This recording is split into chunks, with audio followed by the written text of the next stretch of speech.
చట్టం ఎవరికి చుట్టం కాదు. ఏసీ కోచ్లలో ఎక్కువ తిరుగుతున్నారు ఈ కారిడోర్లలో. ఇదంతా రీసెర్చ్ ఉంటుంది దీని వెనుక. డైలాగులు పతలాట కాదు ఇది చోటు, పతలాట కాదు ఇది. జోకర్ ఉంటుంది కదా, జోకర్ అనుకున్నాడు ఏందో మరి. ఇది జస్ట్ మన ప్రియతమ ముఖ్యమంత్రి, నీకు మాకు అందరికీ ముఖ్యమంత్రి, ఆయనను ఎడ్యుకేట్ చేయడానికి చెప్తున్నది ఈ విషయాలు. నెక్స్ట్ టైం వాగేటప్పుడు పత్తల టేబుల్ మీద వాగేటట్టు వాగకు. ఇంకో డైలాగ్ కొట్టినోడు. అందుకే డౌట్ కూడా వస్తుంది నాకు మోదీ గారు మొన్న అన్న మాట మీద. ఇది మేము రాజకీయాలు రాగానే మాకు కోచింగ్ క్లాసులు అన్నిట్లో వింటుంటుంది. ఇది పహలా దేశ్, उसके बाद జనతా దళ్, దాని తర్వాత బీజేపీ పార్టీ, దేశం ప్రథమం, ప్రజలు సెకండు, తర్వాత మన పార్టీ, తర్వాత 4th ప్లేస్లో మనం, మన కుటుంబం కానీ ఇండివిజువల్ కానీ అని మాకు నన్ను నేర్పినాడు. ఈ డైలాగులు కొడతా ఉంటాడు మధ్యలో. అందుకనే మోదీ గారు మొన్న అన్నది నాకు చాలా బలంగా నాటకపోయింది. కోమటిరెడ్డి అన్న నువ్వే చూసుకోవాలి జాగ్రత్త. శ్రీధర్బాబు గారు, మహేష్ అయితే ఆయనకి అసిస్టెంటే, పిఏ టు సీఎం. ఆయన ఏం చెప్తే అది. నిజామాబాద్ ప్రజలకి లొట్టపీస్ చూపిస్తున్నా కూడా మహేష్ కుమార్ కూడా మాట్లాడతలేడు. అంటే కూర్చోమంటే కూర్చున్నాడు, లేవమంటే లేచేటోని పీసీసీ ప్రెసిడెంట్ చేస్తే రాహుల్ గాంధీకి అక్కలు ఉండాలి.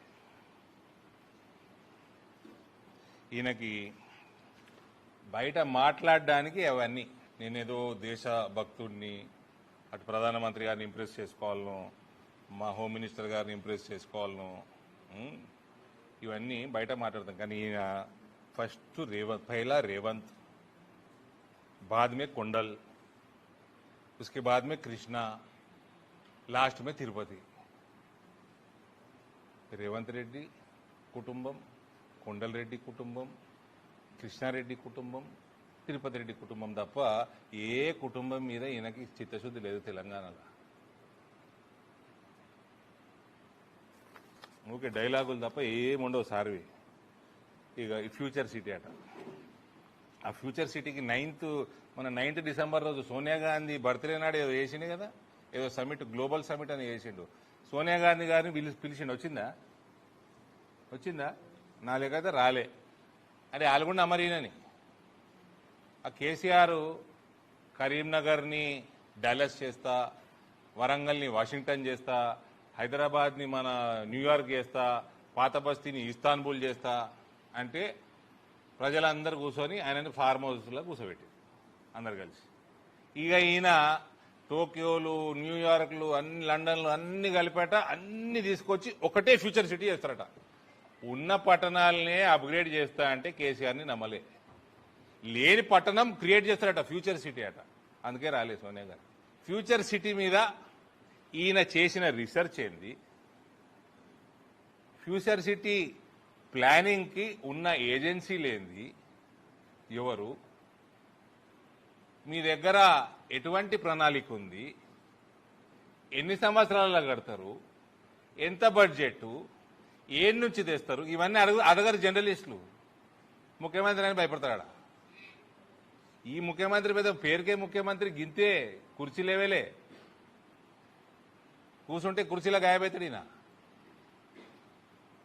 ఏం భయపడకూరు, అన్నీ అడగండి, టెక్నికాలిటీస్ అడగండి జర్నలిస్టులు మాట్లాడేటప్పుడు. నోటికి వచ్చింది మాటలు పతలాట ఆడినట్టు.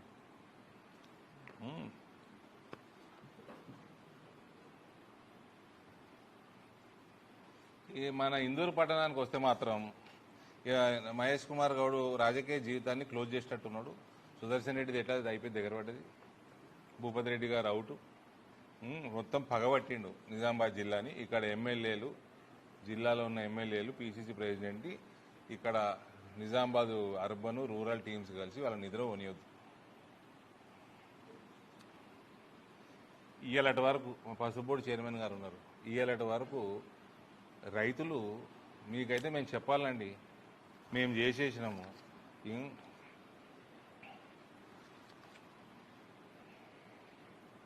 రేట్లు పెరిగేటట్టు మార్కెట్స్ లింక్ చేసినాము, ఎక్స్పోర్ట్స్ పెంచినాము, కిసాన్ రైలు పెట్టినాము ఎక్కడెక్కడ అవసరమో, లాజిస్టిక్స్లో బాగా వర్క్ చేసుకున్నాము. తర్వాత బోర్డు ఇచ్చినాము, అది బోర్డు తెలంగాణకి ఇచ్చినాము. దానికి మీ బిడ్డని, ఇందూరు జిల్లా బిడ్డని చైర్మన్గా చేసినాము. అవన్నీ కూడా నరేంద్ర మోడీ ఈ గడ్డ మీదకి వచ్చి చేసిపోయింది. ఇవాళ పసుపు బోర్డు కోసం కొట్లాడితే రైతులు చేసుకొస్తే అయిపోతుందేమో అనుకున్నాము. ఇవాళ దానికోసం జాగా కోసం కూడా కొట్లాడబడుతుంది.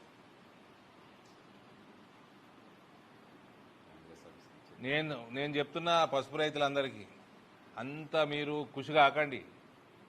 ఈ రేట్లు మీరు గతంలో కూడా చూసిన వాళ్ళే. మీరు 90లలో ఎప్పుడో ఉండే కదన్నా, ఎట్లా పడిపోయినాయి. మీకు కేంద్ర ప్రభుత్వం ఒక మంచి ప్లాట్ఫామ్ తయారు చేసింది. బోర్డు ఇచ్చింది, చైర్మన్ మీయోడిని ఇచ్చింది, ఈ మీ గడ్డ మీద ఇచ్చింది. దీన్ని సద్వినియోగం రాష్ట్ర ప్రభుత్వాలు ఎక్కువ చేసుకోగలుగుతాయి.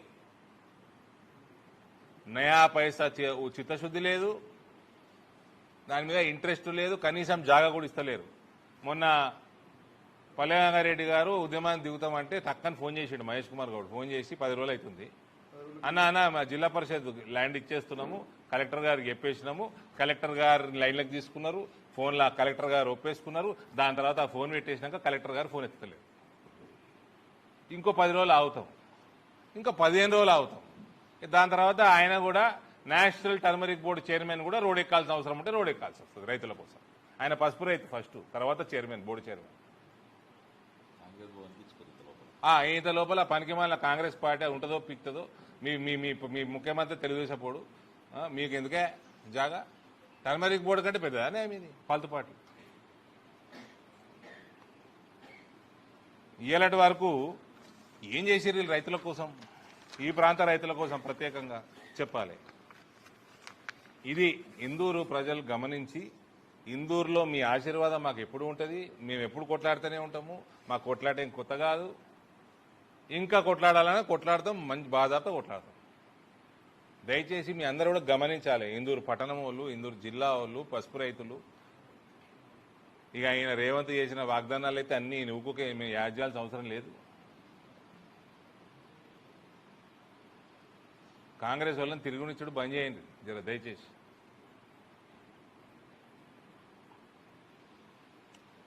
ఉందా any other subjects? Other thank you brother. చెప్పండి, ఏమైనా ఉంటే చెప్పండి మీరే.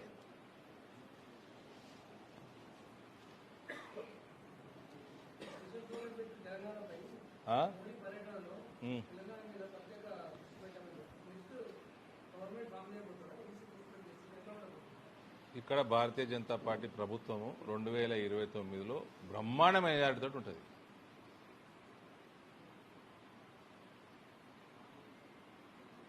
మేర్సే జుడ్జావ్ అన్నట్టు చూసినావా?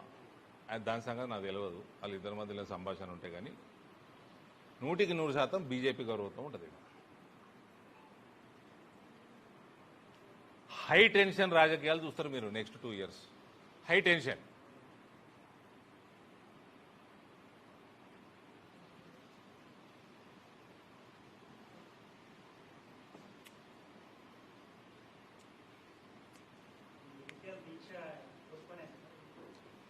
పర్మిషన్ ఇక్కడ నుంచి జగిత్యాల పోతున్నా, అక్కడ ముచ్చట ఆడ మాట్లాడతాం. 4 గంటలకు ప్రెస్ మీట్ ఉంది. ఆడ ఎస్పీ గారు కొంచెం కాంగ్రెస్ కార్యకర్త తయారయ్యిండు. సరే, ఆయన సంగతి కూడా చూద్దాం. కానీ పర్మిషన్లు ఇస్తలేడు, కాంగ్రెస్ రంగులు పూసుకుంటున్నట్టున్నాడు. ఐపీఎస్ ఆఫీసర్ ప్రత్యేకంగా ఆయన జర యంగ్స్టర్ ఏమో జర జాగ్రత్తగా ఉండాలా. పెద్ద కెరియర్ ఉంది మీకు ముందు ముందు. అందరికీ సమానంగా న్యూట్రల్గా వ్యవహారం చేయాలి.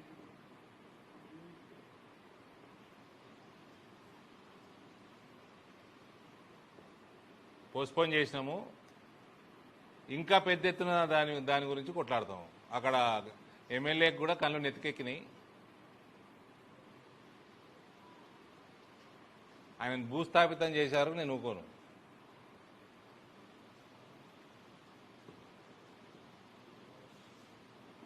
మళ్ళీ కూడా వాళ్ళ చెల్లెలకి ఆయన కొత్త పార్టీ పెట్టుకోవాలి. అర్థం కావద్దు, రాజకీయము ప్రపంచం అర్థం కాకుండా చేస్తాం. మళ్ళా